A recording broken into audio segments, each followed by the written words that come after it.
Hey there, this is Carolyn Arnold, author of the best-selling Detective Madison Knight series, and today's reading is coming from Just Cause, Book 5 in the series. Madison, just to give you a little bit of background before I start reading from Chapter 3, Madison's been taken captive by the Russian Mafia, the two main right-hand men, which are Sergei and Anatoly. So from Chapter 3 of Just Cause. The door opened and then slammed shut. It would have been enough to jar her if she hadn't been awake. She knew night had passed and morning had come along. Her hand maintained a steady, thrumming heartbeat, and she wondered if it were broken. "They're going to come looking for me." The words slipped from her throat. Her tongue and mouth were so dry. "We're planning on it."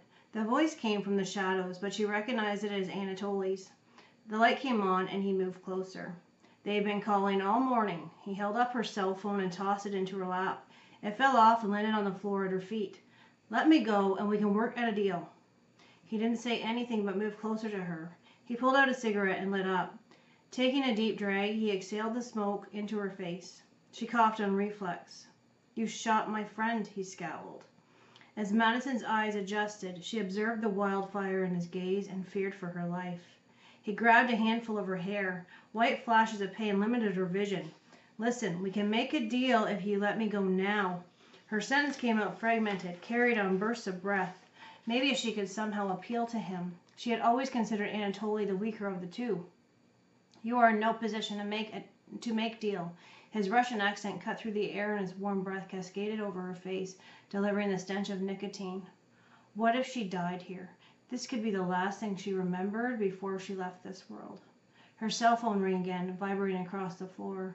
"What will all your friends think when you're dead and they were too late to save you?"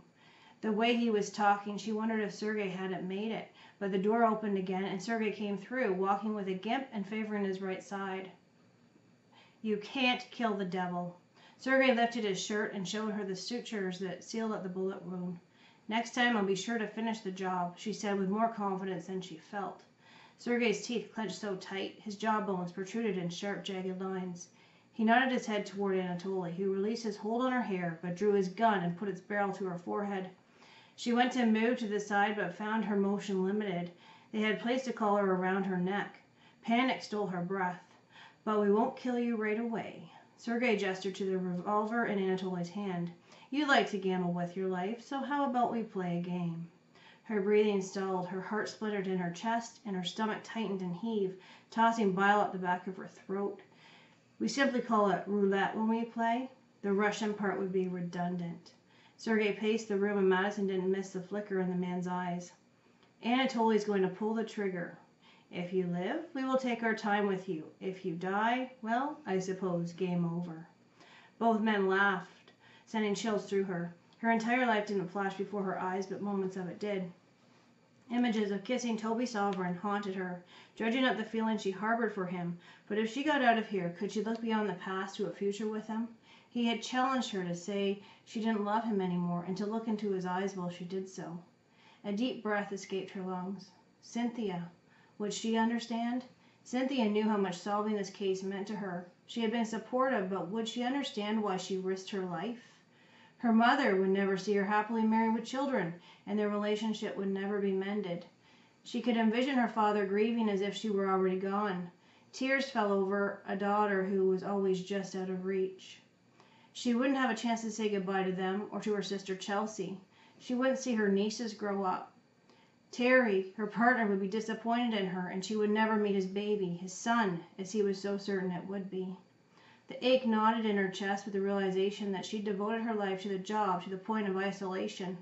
She had one best friend, a partner who was like family, and a dog, Hershey. Who would look after the chocolate lab when she was gone? For an instant, she imagined her fingers caressing the soft velvet of his ears. She witnessed a spark of life and a dancing reflection of love in his irises. These thoughts occurred to her in fractions of seconds. If she had a chance, she would do things differently. Tears hit her cheeks, and a part of her soul submitted to the inevitable. She was going to die in this room, with no one by her side but the two Russians who would carry out her murder. Her only hope was that fate would intervene before her death became a reality.